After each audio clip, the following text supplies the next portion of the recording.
I think population shaming is still the biggest deterrent for people to discuss any issue concerning overpopulation. And although it often comes up in more scientific reports, it's noticeable that policymakers virtually never take up this aspect or try to translate it into any concrete policies or statements. And I think it's because it's become actually shameful to even mention overpopulation. People feel embarrassed and humiliated, or are made to feel that way in many cases. In this episode of the Overpopulation podcast, we talk with political theorist and philosopher Dr. Diana Coole about her historical analysis of population denial over the past few decades in academia, mainstream media, and the broader culture. And we explored the many ways that this population denial has greatly hindered humanity's ability to achieve ecological and social justice. Welcome to the Overpopulation podcast, where we tirelessly make ecological overshoot and overpopulation common knowledge. That's the first step in right-sizing the scale of our human footprint so that it is in balance with life on Earth, enabling all species to thrive. I'm Nandita Bajaj, co-host of the podcast and executive director of Population Balance. I'm Alan Ware, co-host of the podcast and researcher with Population Balance, the first and only nonprofit organization globally that draws the connections between pronatalism, human supremacy, and ecological overshoot, and offers solutions to address their combined impacts on planet, people, and animals.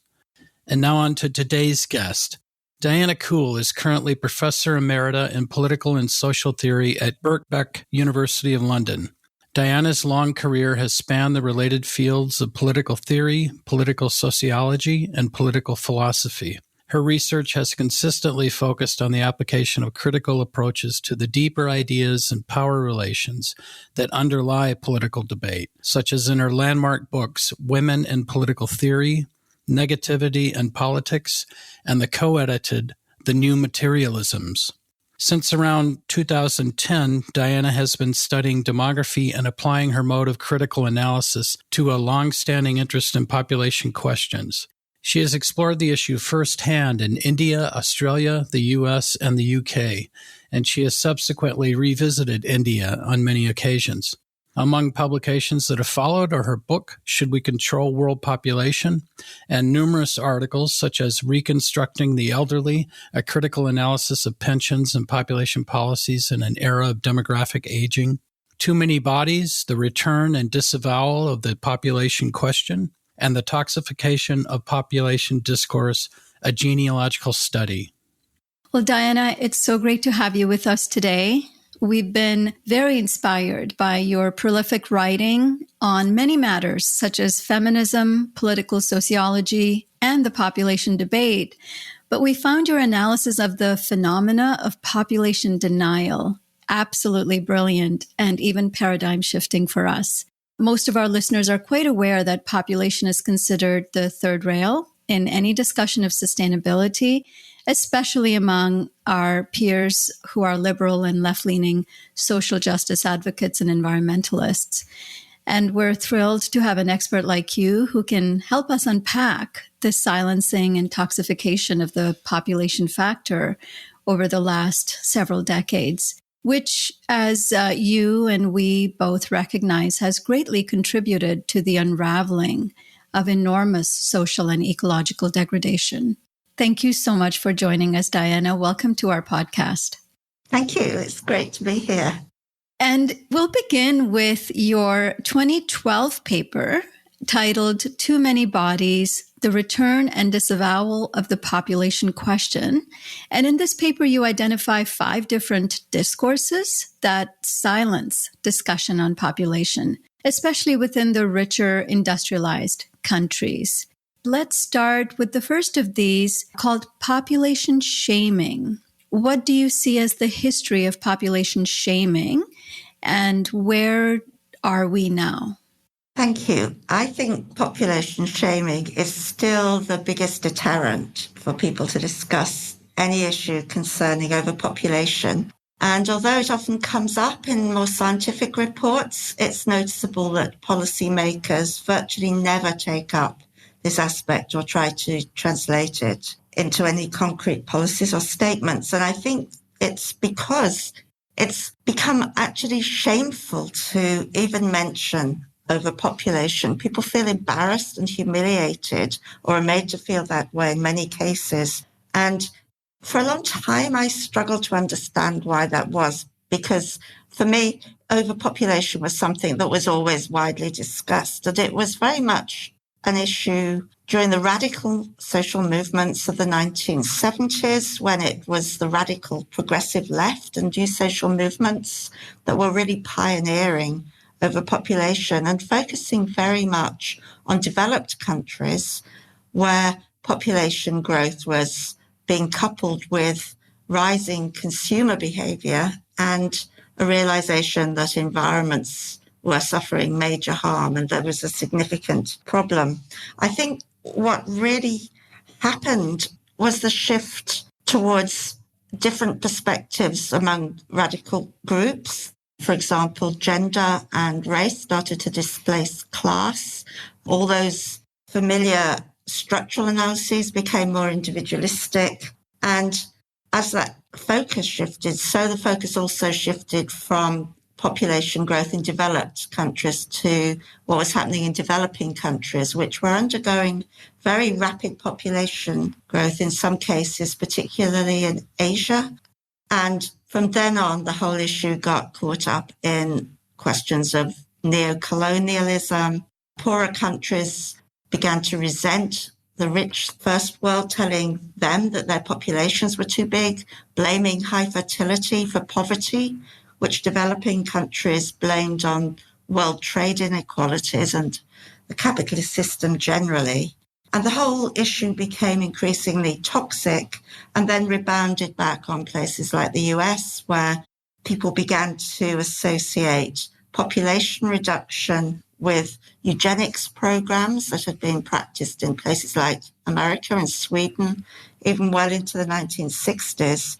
So I think the really crucial shift was when people started to ask, well, whose fertility is going to be controlled and which populations are becoming too numerous.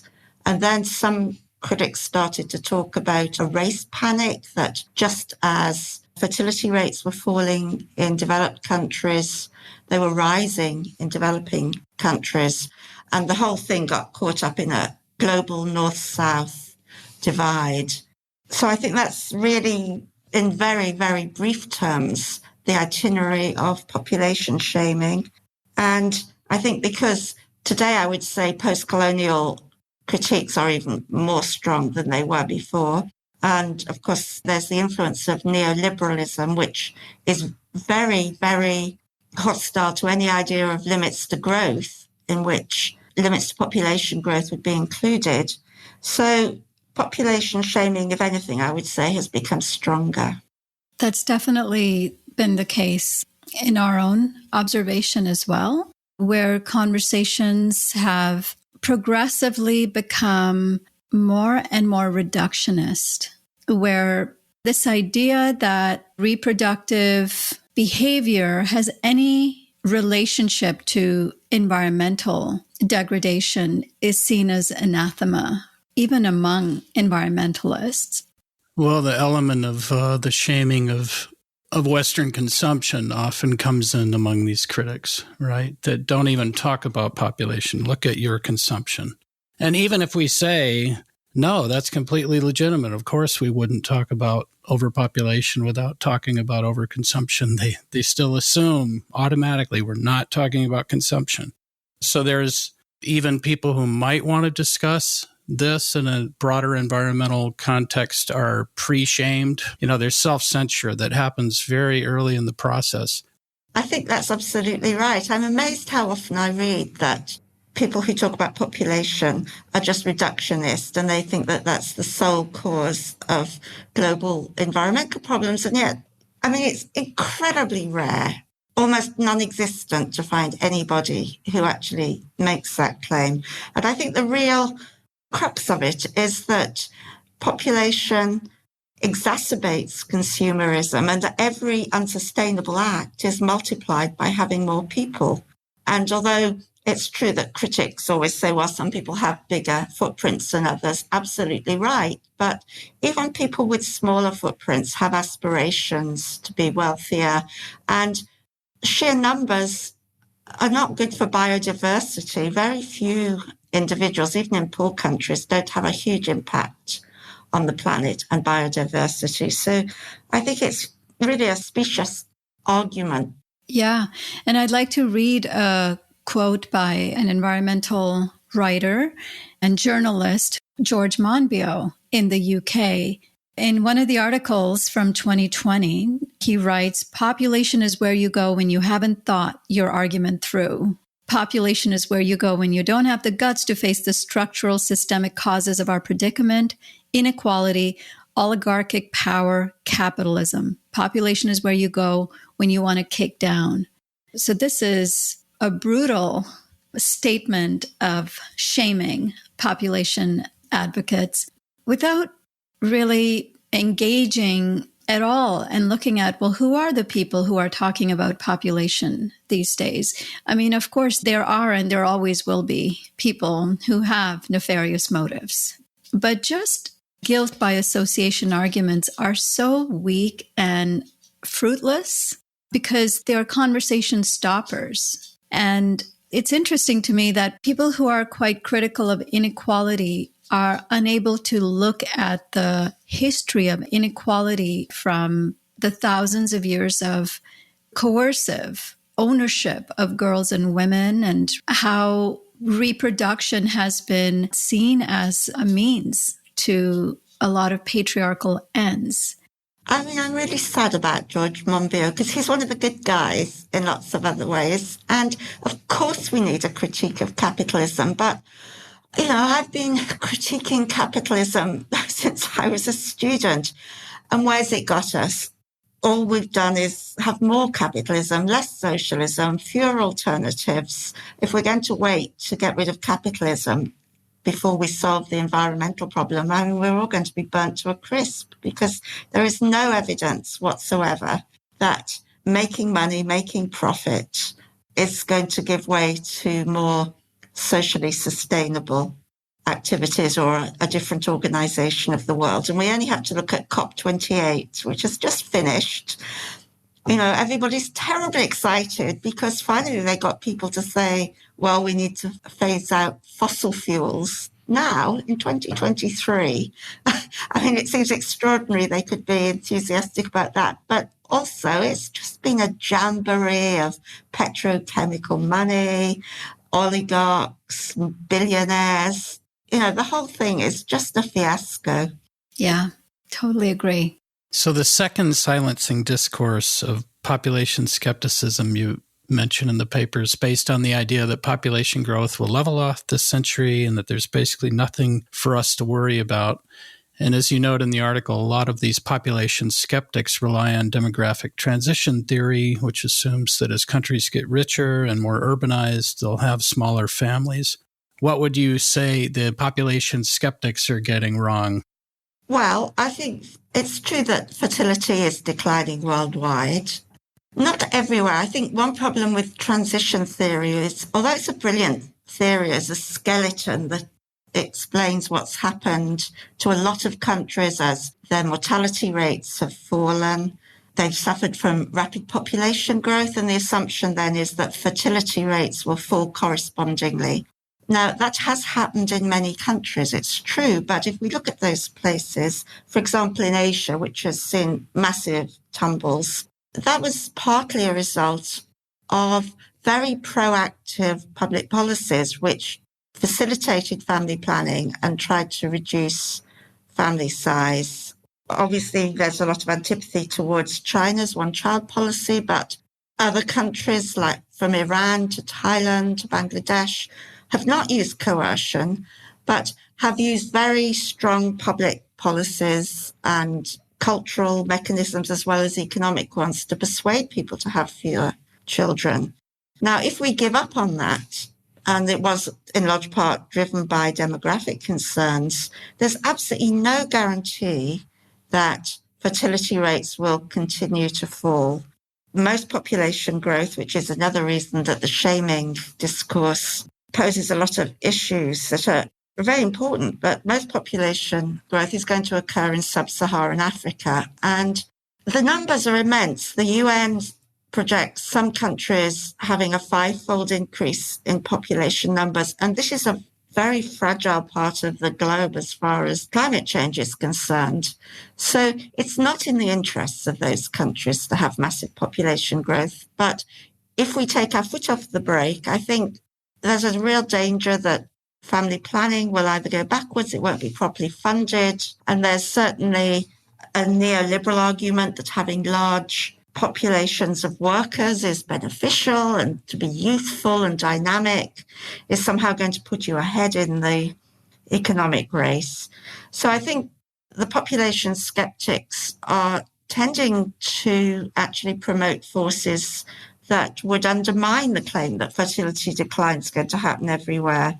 At the same time, the UN is suggesting that population will peak at around 10.5 billion by the 2080s and continue at that rate at least into the next century. I mean, that's around 2.5 billion people more than we have today. It's another massive increase. And so if the world is struggling with 8 billion, think what it will be like with 10.5 billion.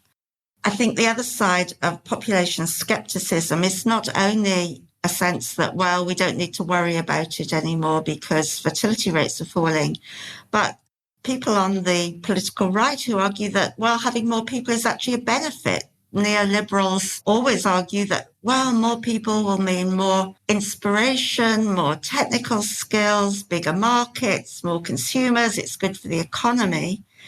And I think that's a really dangerous position. And we can certainly see across the world now, once fertility rates start to fall, governments are starting to promote pronatalist policies and trying to put in place regimes in which women are either pressured to have more children or certainly encouraged to do so. I mean, the way China's moved from a 1 to a 2-child policy and then quickly moving on again to encouraging people to have yet more children, it just seems crazy to me, particularly since these are in late transition countries with big ecological per capita footprints. I actually think that we've lost the battle on trying to have population reduction policies and to talk about the virtues of having fewer people. But I do think there's an incredibly important political task ahead to challenge pronatalism and its assumptions, particularly from an environmental point of view.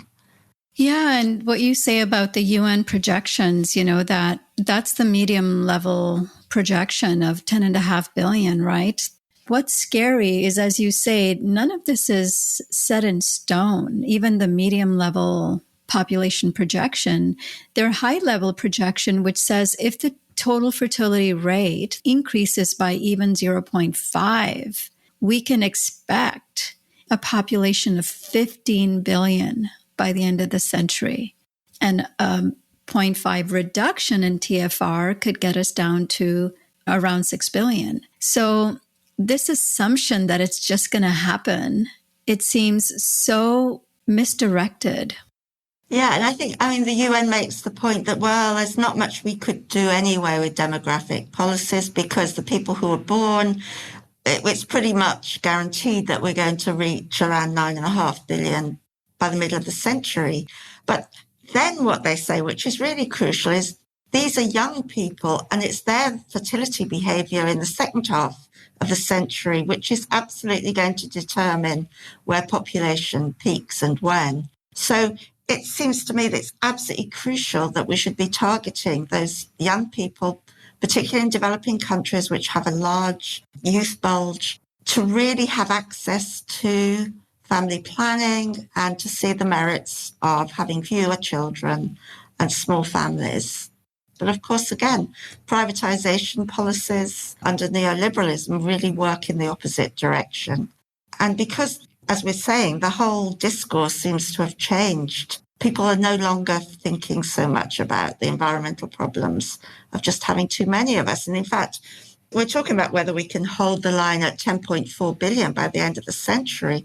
Virtually nobody's talking about the merits of having a much, much smaller population and how much more sustainable that would be.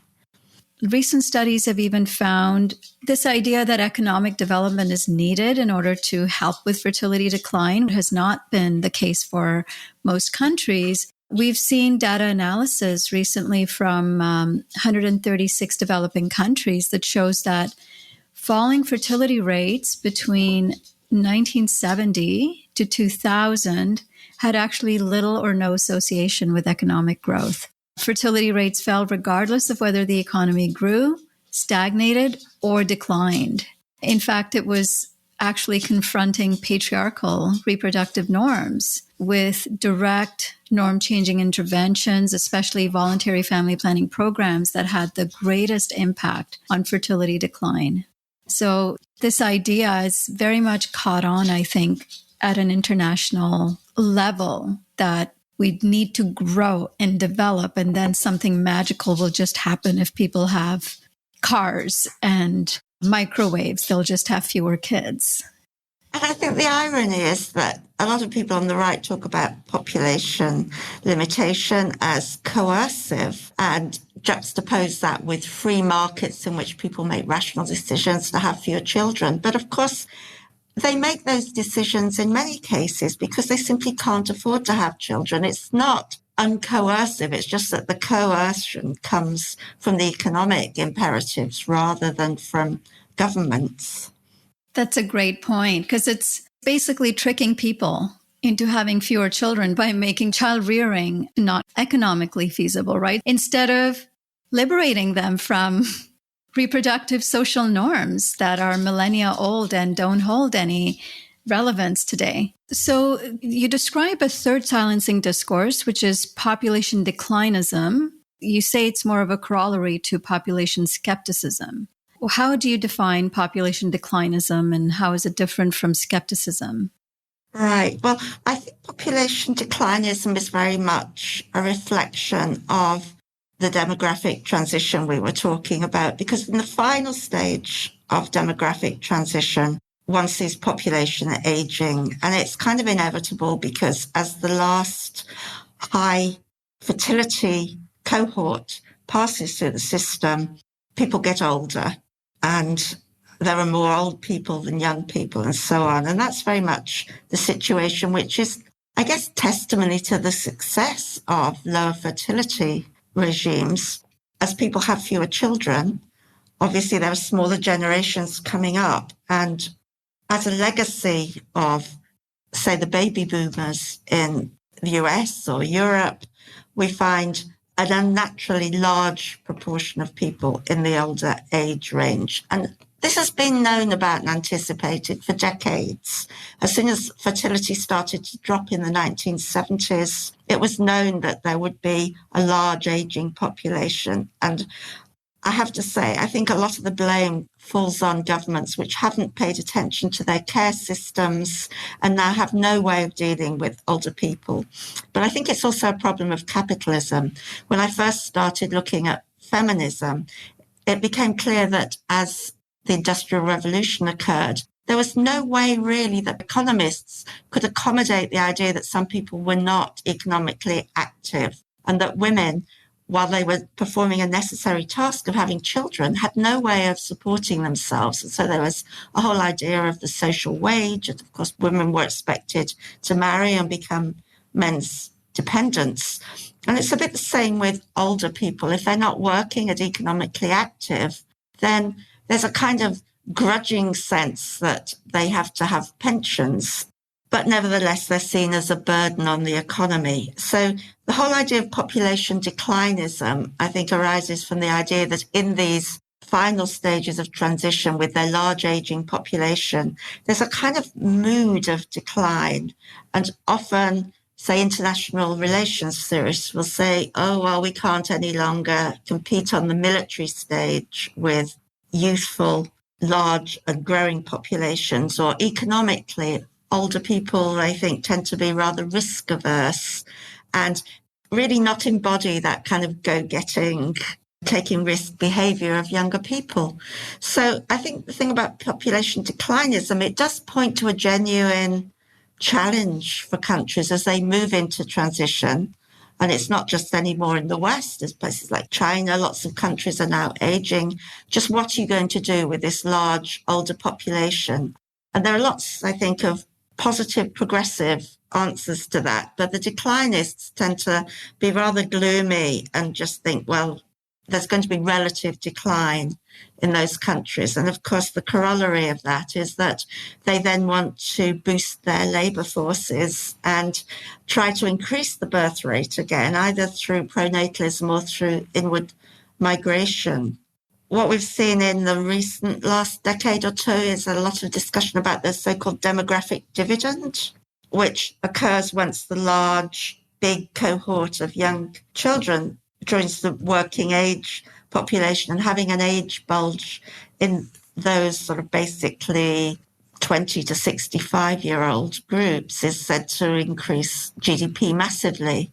And I think people who make that argument don't realise this is necessarily a transitory phase of the transition, unless you're constantly going to be trying to get more and more people to service your older people. It would take a huge number of migrants or new births, actually, to raise the median age significantly during late transition. But it's also the case that us baby boomers will be dying off soon, and then a more equitable balance, I think, between young and old will occur, and hopefully smaller populations in which there are more resources right across the age spectrum, and some more imaginative ideas about how older people can contribute, but also perhaps different ideas about lifestyles and what actually matters. Because I think a lot of older people, once they retire and step off the treadmill, do recognise the importance of things like volunteering, gardening, lifestyle behaviour that is very different from the ideal of the demographic dividend and market forces and constant competition and so on. Yeah, we do hear some sane voices among population economists like Vegard Skirbeck that we talked to in an earlier podcast, and some others adjacent to the mainstream kind of that talk about, well, this is a fact. The developing countries are aging and we need to adapt to it. But there's still an enormous left to right of center pushback on that. In the U.S., we have a lot of liberals, Matthew Iglesias, Ezra Klein, Iglesias arguing for 1 billion Americans. There's the Canada Century Initiative, right, arguing for 100 million Canadians by 2100, and now there are 40-some million. Big Australia. So yeah, there is so much of this population declinist, depopulation kind of panic. But as you've said, the demographic dividend that Korea and China and all these countries had when they had that python of working age people that was creating that growth, we all knew that python, it would move through and become an older age population pyramid. But if you don't go through some of the pain of that, then you're left with a Ponzi scheme of demography trying to keep that bottom of the pyramid filled up to support the top. And it just can't go on. Not to mention, of course, the ecological overshoot that these population declinists just seem completely oblivious to. Yeah, I think it is extraordinary the way that people can advocate more growth and more people without really looking at the sustainable question and not having a conception of a finite planet. I mean, we can see the evidence all around it. It's not as if it's just a theory. And for those of us who, say, live in London, well, across the whole of Britain, England is one of the world's most densely populated countries, and it's palpable. And even in Australia or the States, we can see the issues of congestion, housing shortages. And I think it's very noticeable when you visit developing countries, just blocks and blocks and blocks of high-rises being constructed, whether it's Saigon or Addis Ababa or Mumbai. We're just paving over the whole planet in order to accommodate more people with higher demands. And yet, as you say, it seems to get such a little looking when it comes to demographic concerns. And I think that one problem with the environmental argument is it's become so focused simply on the carbon economy and on limiting greenhouse gases, whereas there's so many other different aspects of our existential crisis which are driving the planet into complete catastrophe. How would you describe the fourth of the silencing discourses that you mentioned, population decomposing? I think this is more of a methodological aspect that I put into the analytical categories to cover everything. But I think demography itself, which has always been a very statistical science, but I think it's changed a lot and really in tandem with the rise of neoliberal individualism. So instead of putting so much weight on the census and on numbers, there's been a real shift to talking about the complexity of populations and all sorts of different trends like urbanization or aging or religious choice and so on and so forth. So it's been kind of diced and sliced in ways that make it very difficult to formulate a narrative of overpopulation. And people spend more time looking at microeconomic models, at little sub-trends. So I think that demography itself has shifted in a way that makes it more difficult to talk about these big macro demographic tendencies. You know, I can remember when people used to get terribly excited about the census results. And there was a huge debate in Britain, even under the last Labour government, about how terrible it would be if we got to 70 million and how we're going to try to stabilise populations. And yet now the numbers hardly get any mention at all. So it's just the nail in the coffin, really. Yeah, you talk about demography being in service to economics and political decision makers often in service to economics. So all of it becomes about economics in that sense. And demography seems to have been divorced from the ecological at some point along the line. And your point about the delegitimization of numbers from demography really shows up in the more recent narrative from the United Nations Population Fund, which of course has been involved in silencing the discourse for about 30 years. But its most recent report from this year, it celebrates the milestone of reaching 8 billion, representing historic advances for humanity in medicine, science, health, agriculture, and education. And comes out and says population sizes are neither good nor bad. They're just neutral. And it's really bizarre, the turn that the UN has taken. And I mean, it's bought completely into this market fundamentalist belief that development and economic growth is what's needed. And they not only ignored, but they actually mockingly dismissed a lot of scientific literature showing what population growth is causing in terms of species decline and extinction, catastrophic climate change, resource scarcity, social degradation in many ways. And it was bizarre to see this kind of a turn coming from the one organization within the UN that is tasked with looking at population. I mean, they should just change their name. Something that I've never written about because I think it's contentious and I've got no evidence, but I have a sense that as population discourse moves towards more religious cultures, I was thinking particularly about Catholic cultures. I mean, I certainly don't think many of the feminists who are so critical of the population establishment in the 80s and 90s, I don't think they were Catholic and they were very critical of the Vatican.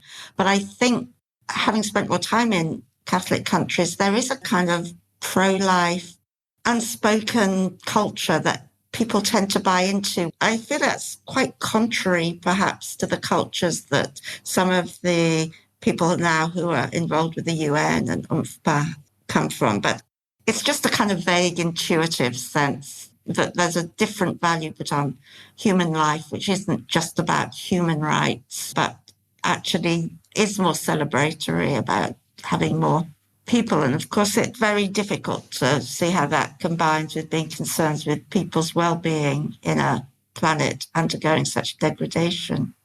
I think that's what's contradictory about that celebratory tone, is because so much of the population growth that has happened and that is in the pipeline is a result of really outdated patriarchal and religious norms. That there's practices of child marriage in a lot of the same countries that are seeing the largest rates of population growth.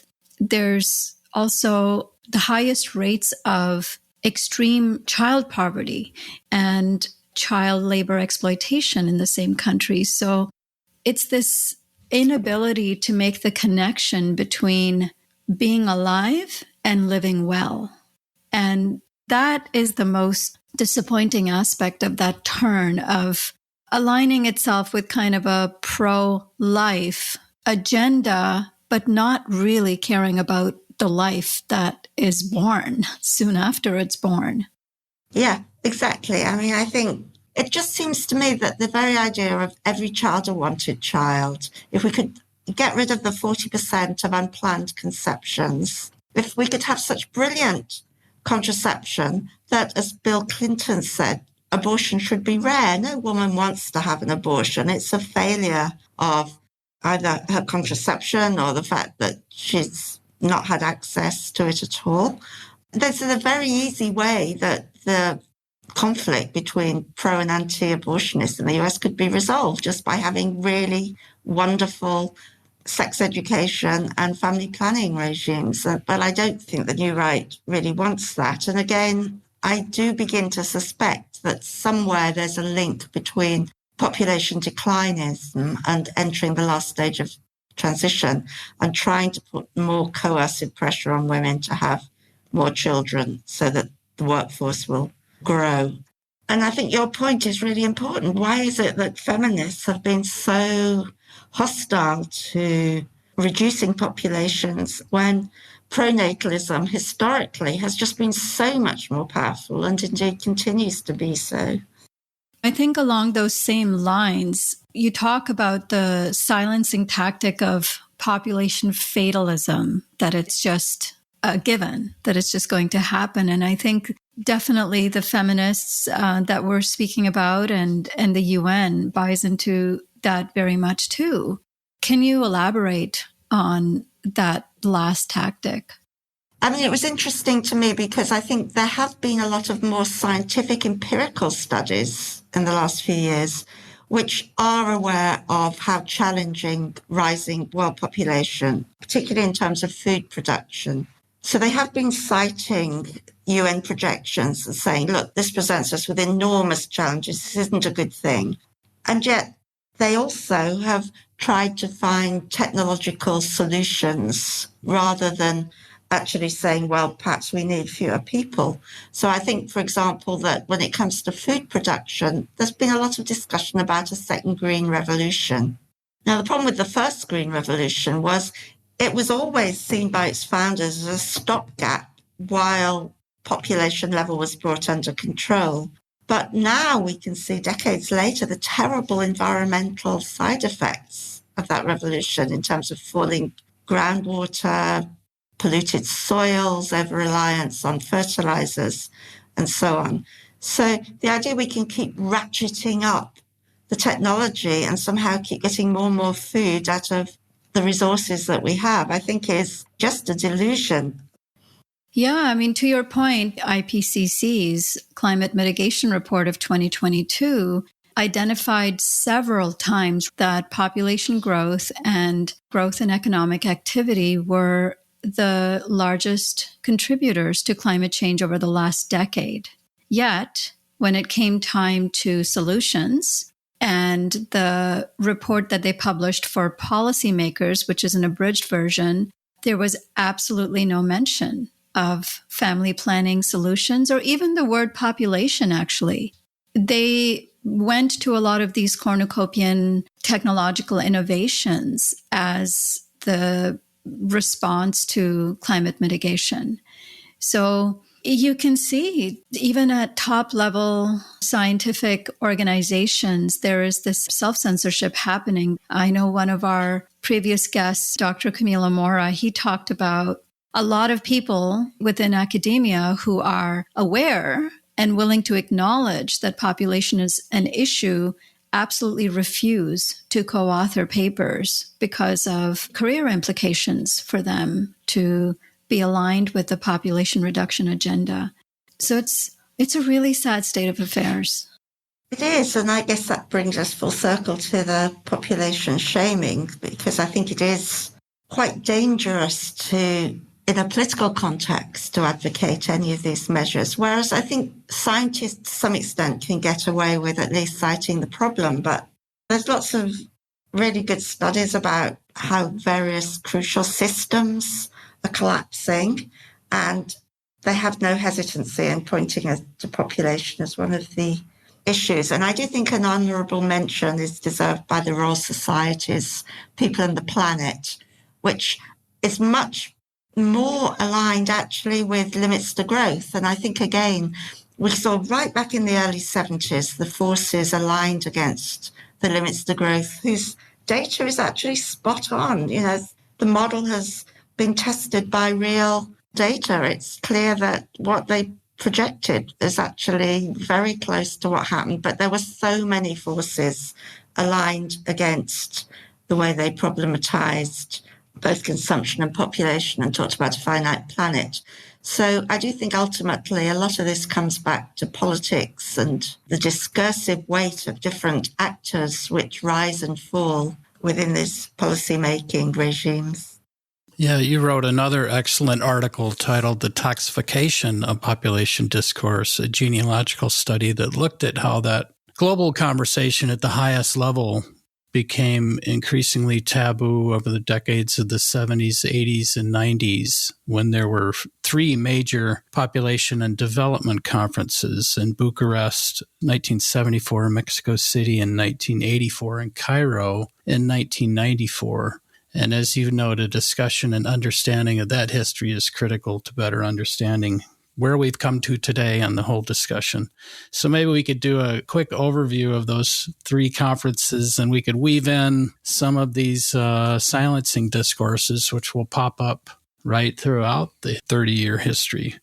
Those three conferences are a real landmark in terms of what they represented, in terms of real paradigm changes. So in 1974, it was the West that was concerned about population growth and the environment, and they were really on board with family planning. And this was where I don't think at that stage there doesn't seem to have been much discussion about racism and so on, but there was a lot of concern in the developing world, particularly in India, that they were somehow having population policies foisted on them by the West.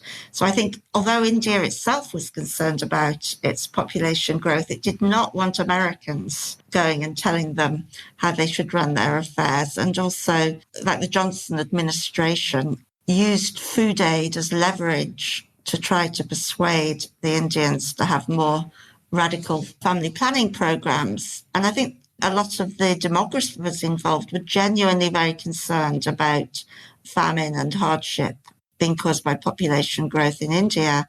There was a perception that the West was simply using that as a quick fix rather than deal with the inequalities of the world trade system. And so I think there was a much stronger Marxian tradition in the developing countries at that time, in a sense of structural inequalities, anti-capitalism. And those were the issues that those countries wanted to talk about, instead of which they felt that the West was blaming their large families for their own poverty. Obviously, it didn't go down well at all, and they rebelled against it. But then in 1984, famously, there was the whole volte-face by the Americans, because Reagan was in the White House and had developed a whole new discourse of the life of the unborn, and was obviously closer to evangelical Christians and making overtures towards the Vatican, which had always opposed contraception. And famously, the Americans now argued that, on the one hand, as we were saying earlier, the enduring idea that population growth is neutral, but it can actually be beneficial for economic growth. And whereas demographers had argued that rapid population growth is detrimental to development. Now they argued that no, it's not population growth that's the problem. It's socialist economies, and that if we just release free markets and individual initiative, countries will develop and grow. And the most famous aspect, of course, and its biggest legacy in 1984 was that the so-called gagging order meant that the Reagan White House removed funding from any institution which even supported abortion on principle. So many countries lost all the funding that they'd had, which had been quite significant from the Americans, and it completely changed the whole agenda, because now many of the developing countries had policies to reduce their numbers, but the Americans were going off in a completely different direction, partly, I think, because of Cold War concerns. They thought, or they had thought earlier, that rapid population growth can destabilize a country and may drive it towards communism. But as the Cold War attenuated, the concern was much more on free markets and have people making rational choices in that context. So the Americans believed that population would fall because markets would exert pressure on people to have fewer children, because they were all rational choice calculators who would reason that it was too expensive to have big families. So that was 1984, and I think that was really quite a shock, because people hadn't expected that about turn by the Americans, and it had real policy implications. And we've seen ever since, every time a Republican comes into the White House, they replace this taboo on supporting regimes that allow abortion. And every time a Democrat gets into the White House, they rescind it. And that's right up to Trump and Biden.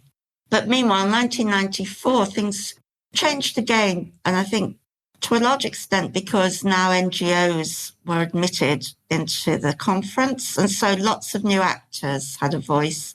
And among them, the international women's movement had become much more powerful. And as we've discussed before, many women within that movement were extremely hostile to what they call the population establishment, seeing it as coercing women, being responsible for compulsory sterilization and abortion. I think, again, a lot of it was part of a backlash against what had happened in India during the state of emergency in the 70s. And so there was a huge constituency of people who were saying, well, they're no better than the Vatican. These people who want to say they want to liberate women by family planning, they're actually meddling in women's reproductive rights and choices just as much as pronatalists. So there was a huge hostility towards anybody who even wanted to talk about population. The whole language was, in 1994, was about reproductive health, human rights, personal choices, people's right to have as many children as they wanted, people's right to have fertility treatments if they had fertility problems, as much as having a right to limit their fertility. And I think that's where we've remained, because there weren't any other big international population conferences after that. So-called Cairo consensus has merely been reaffirmed every decade. And you mentioned the need for a reappraisal of Cairo. What do you think that should look like, a reappraisal? Well, I think there's been quite a lot of discussion about that, and it's very difficult to challenge the so-called consensus. I mean, ironically, one of the things that was said to be a real pathbreaker at Cairo was that there was more attention to the environment. But in fact, there was very little attention to the environment, not least because environmental conferences and population conferences had been split off in the 70s. And so every time something came up with the environment, the population conferences kind of said, oh, well, we'll let the environmentalists deal with that, and vice versa. So they were never talked about in conjunction.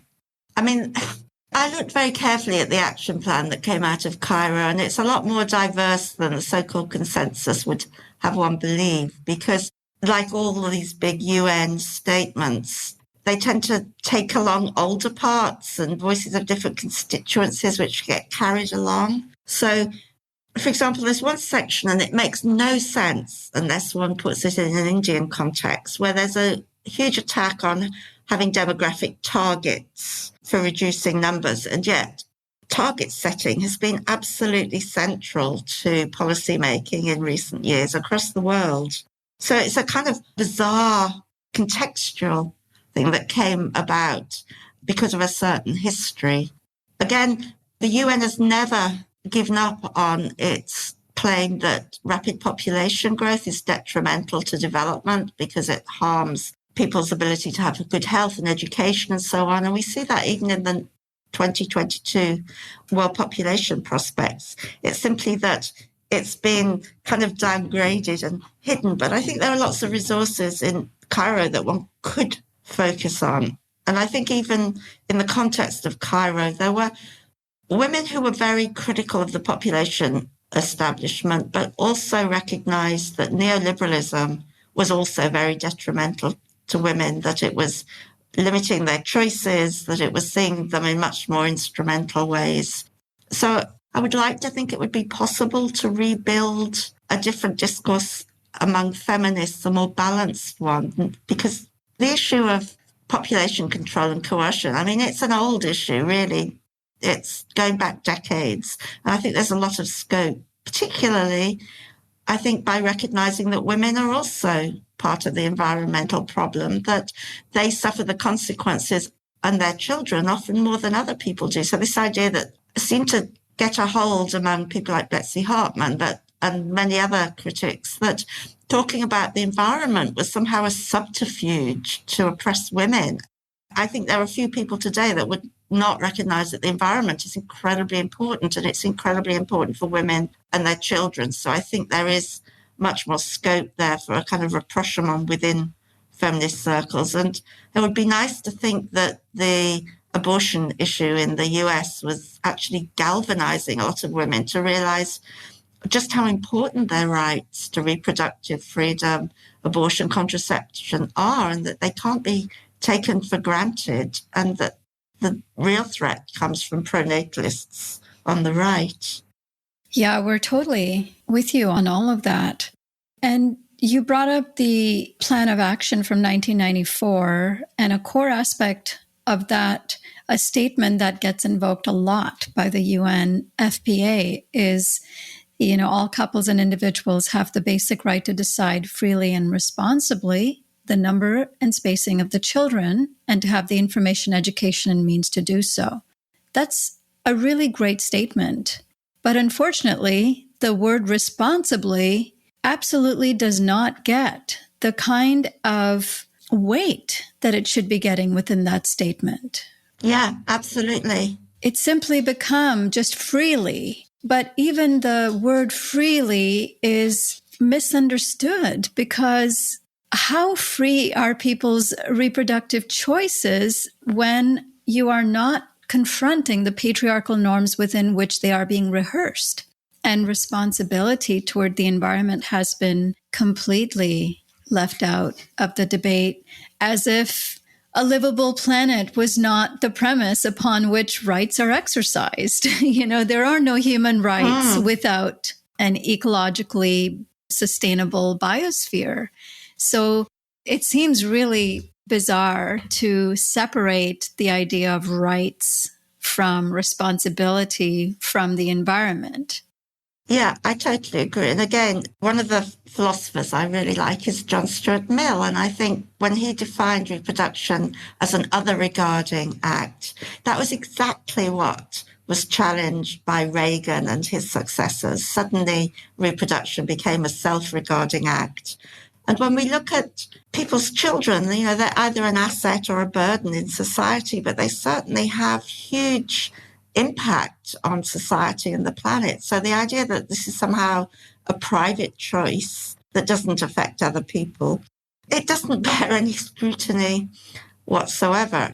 And, while so many of the feminists and environmentalists have been busy silencing the population factor, the religious and market fundamentalists who are obsessed with growth, as you've so deeply spoken about, they've swooped in to fill that silence with a new kind of panic, the depopulation panic. We'd love to hear your thoughts on the resurgence of pronatalism in response to this, and also how has this also changed how the elderly are being viewed?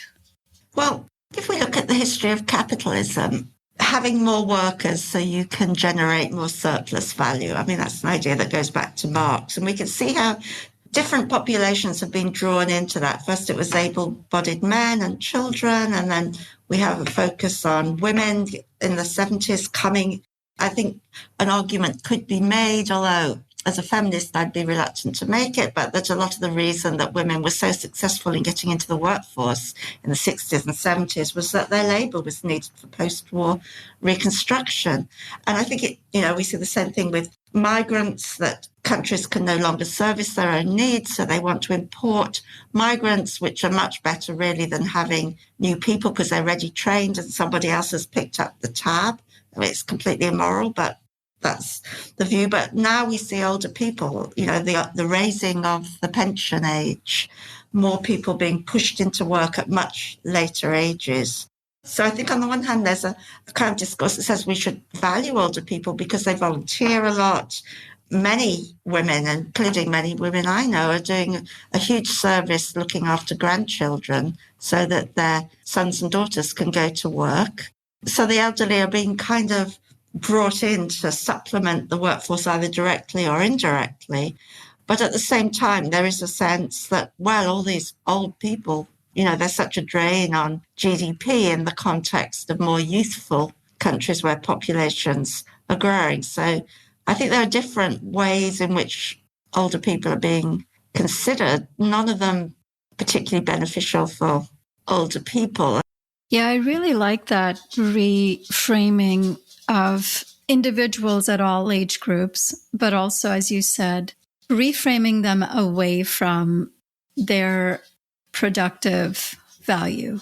I know you said that very quickly in passing, but I want to just address the depth of the point you made about women in the workforce. And as a feminist, why, as much as that is a very positive value that's happened, that there is more gender equality in terms of women participating in the workforce, it's important to recognize the roots of that push.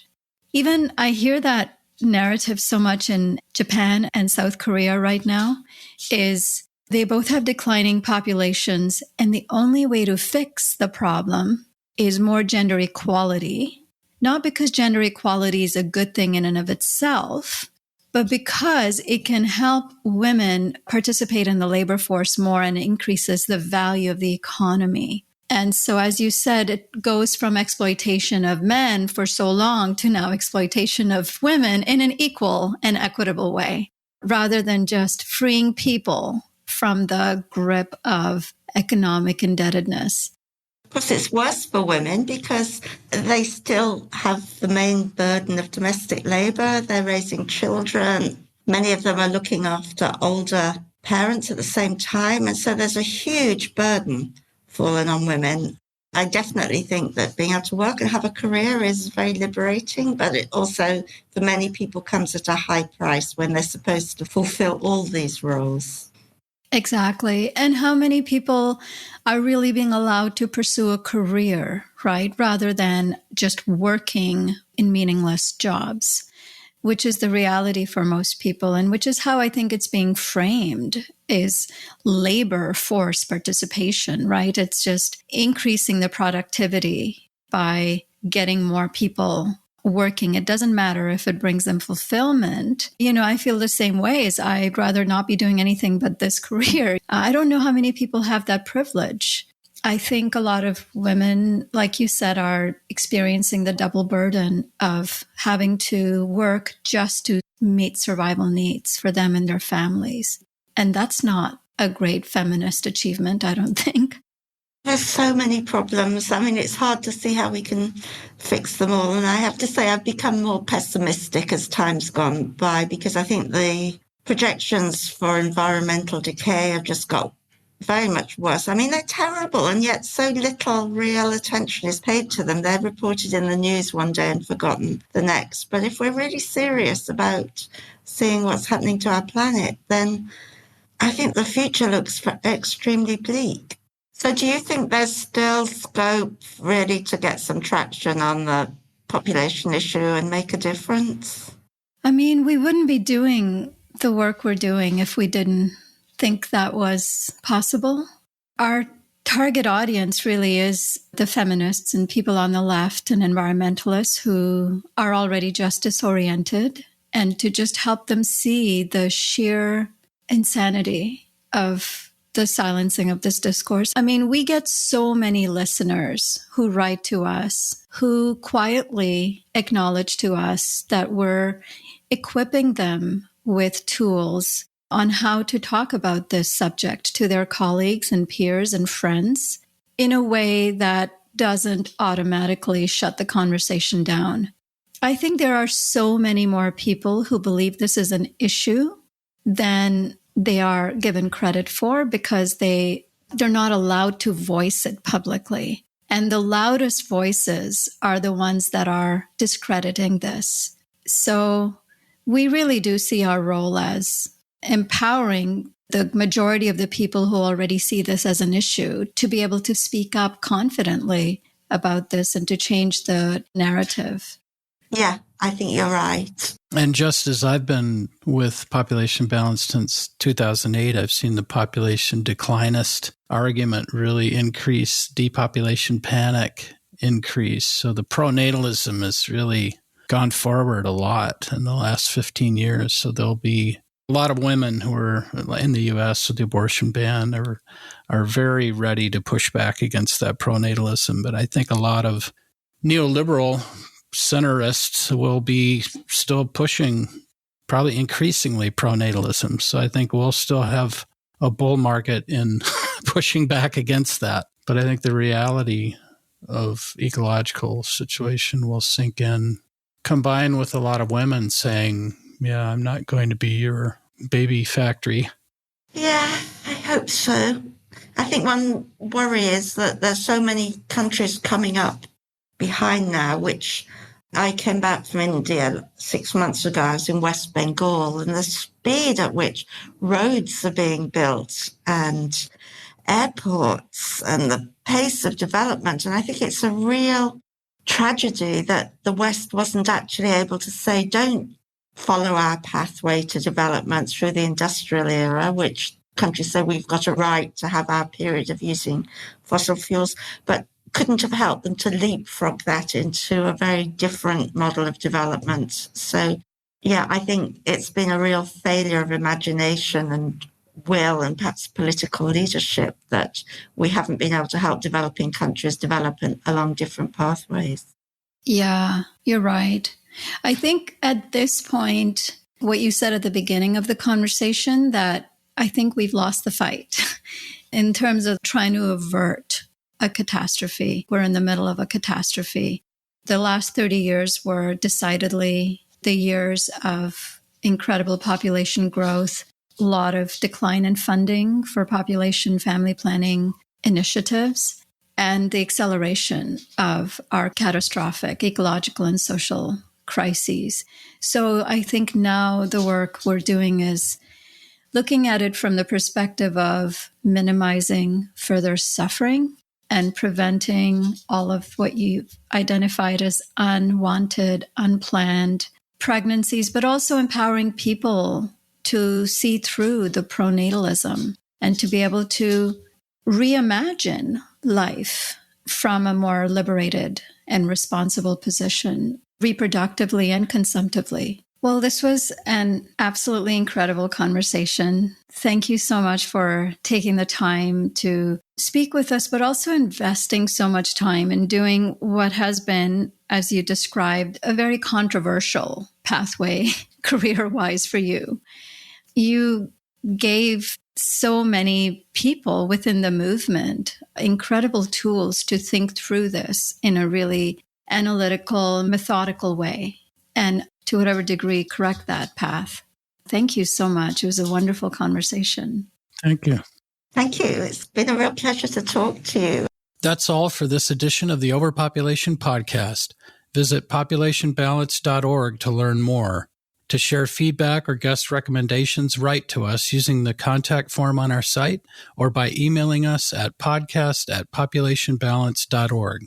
If you enjoyed this podcast, please rate us on your favorite podcast platform and share it widely. We couldn't do this work without the support of listeners like you, and hope that you will consider a one-time or recurring donation. Until next time, I'm Nandita Bajaj, thanking you for your interest in our work and for your efforts in helping us all shrink toward abundance.